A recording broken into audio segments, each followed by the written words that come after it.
So let's discuss a little bit about Anarthas. Anartha means an unwanted thing, unwanted quality or activity. Artha means wealth. Anartha means the opposite, like a debt or a detriment or a debit. The opposite of wealth, poverty. If we have artha, artha leads to development of economic surplus. And that means we can give to others, we can share with others, we have more than we need. Anartha leads to the opposite, where we have less than we need and we have to depend on others. You see? So, anartha nivritti could be understood as the cessation of poverty. You see? That our poverty goes away, or the reason for our poverty goes away. Our poverty is due to the fact that we're not connected to Krishna. Krishna is all wealth, all power, all fame, all knowledge, all beauty, all renunciation. That's the meaning of Bhagavan. Krishna is Bhagavan, the Supreme Personality of Godhead. That means he has everything in full abundance. So if we become connected with Krishna, we have access to Krishna's resources. See, and this is artha. This is wealth. This is real wealth. This is the wealth that doesn't go away, that's eternal. Because we cannot by ourselves, we're very limited. Our potency is very limited. But we can't generate real wealth. We can only borrow or use Krishna's wealth. See, the wealth of this world comes and goes. But the spiritual wealth is eternal. Just like in my chart, I have Mars exalted in Capricorn. Exactly. It's within just a few seconds of the exact degree of exaltation.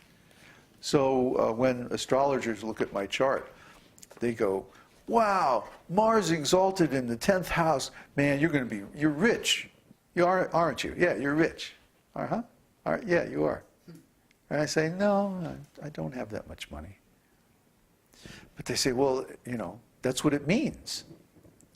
Mars in the 10th house in Capricorn, exalted? Oh, come on, you're kidding me. You're not a millionaire? And I go, no, I don't really care that much for money. But my wealth is spiritual. My artha, the work that I did to advance my life has all been on the spiritual platform. So yes, I'm wealthy, but it's spiritual wealth. I don't care for this material wealth because it's going to go away. At the very least, at the end of my life, when I give up this body, I have to give up all the wealth associated with this body.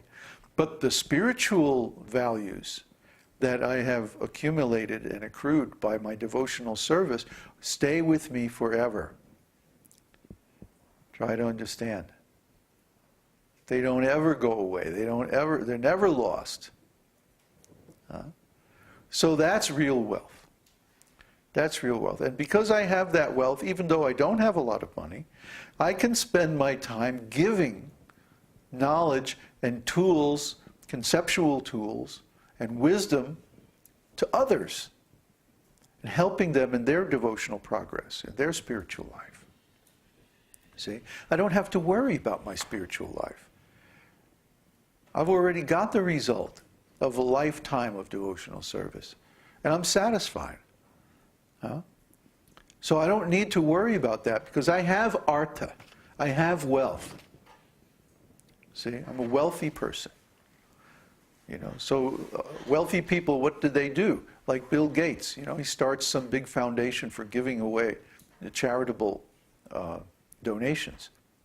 Similarly, if you have spiritual wealth, what do? You start a spiritual school and you start giving away all your knowledge. And guess what? This is even more powerful form of devotional service than personal devotional service. This is why we try to engage all our students in preaching work. This is why we encourage everyone to form a local community and preach. Just like Arun is doing in Australia, a very nice work to restore the process of devotional service, to restore Srila Prabhupada's teachings. We encourage all our God brothers especially to go out there and preach. Go out there and preach. And why are our God brothers preaching? Why are only a handful of them who are outside of ISKCON actually preaching? I say it's because most of them don't understand this process of devotional service. And so when they go out there and try to contact the public and present it, they're not successful. See? If you know what you're talking about, you're going to be successful. If you know what you're doing, Krishna is going to give you success. But if you're doing something wrong, if you're saying something or presenting something that doesn't work, then how are people going to have any confidence in it? So I think maybe devotees have gone out with the limited knowledge or imperfect understanding of devotional service, and they try to present to their friends and family and like that, and they fall flat on their face. And they say, oh, I can't preach. You can't preach what exactly? If you're presenting this science of devotional service as it is, then you're going to be successful. Krishna promises this in Bhagavad-gītā. He says that the one who presents the secrets of spiritual life to the devotees, he's my favorite. And there is no devotee more dear to me than him, and there could never be one more dear than him.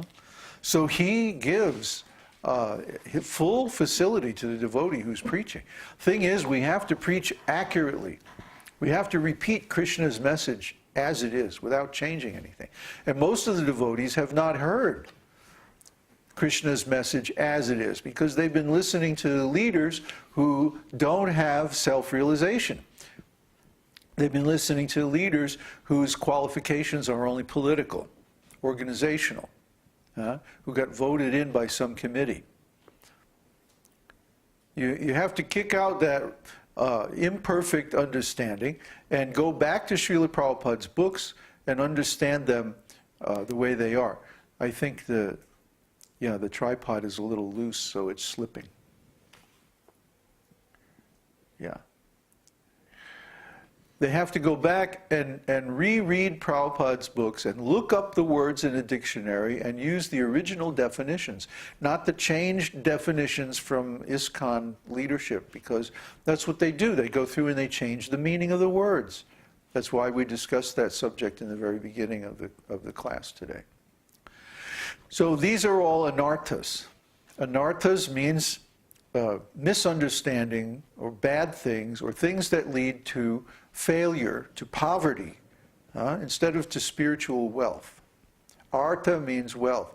Anartha means poverty. So if you're suffering from poverty, either spiritual or material, it's because you don't understand these things properly. You need to go back and go over them until you get them. Get it right. Like Insi. Insi has been a student of ours for about a year and a half now. And at first she was really mixed up. She was trying to mix together Islam and Christianity and Vedic knowledge, and she was asking questions that led me to understand that she was very confused. But because she applied herself nicely to the study, now Krishna is providing such wonderful results. She immediately found a piece of land to buy, and better than that, in her everyday life, she's getting so much satisfaction from her relationship with Krishna. You see? So everybody can do this. Anybody can do that. It's a matter of being sincere. It's a matter of getting rid of the anarthas, not being attached to sinful activities, not being attached to a misunderstanding or misinterpretation of spiritual truths.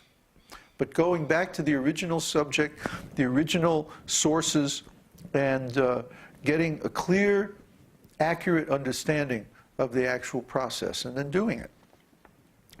So these anarthas, these lead to falling down and misunderstanding devotional service. So let's go through some of the different types of anarthas, and then in future classes we'll go in a detailed way through the anarthas and talk about them. Why are you looking at me like that? You afraid I'm going to talk about you? Me? Me? Me? Who? Who? Huh? Him? What? Him? No, it must be him. He's talking about him. He can't be talking about me. It must be me.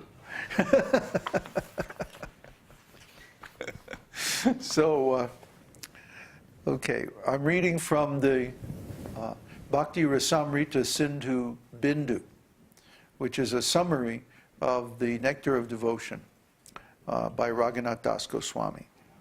What page is it? Sorry? What page? What page? Oh, you've given the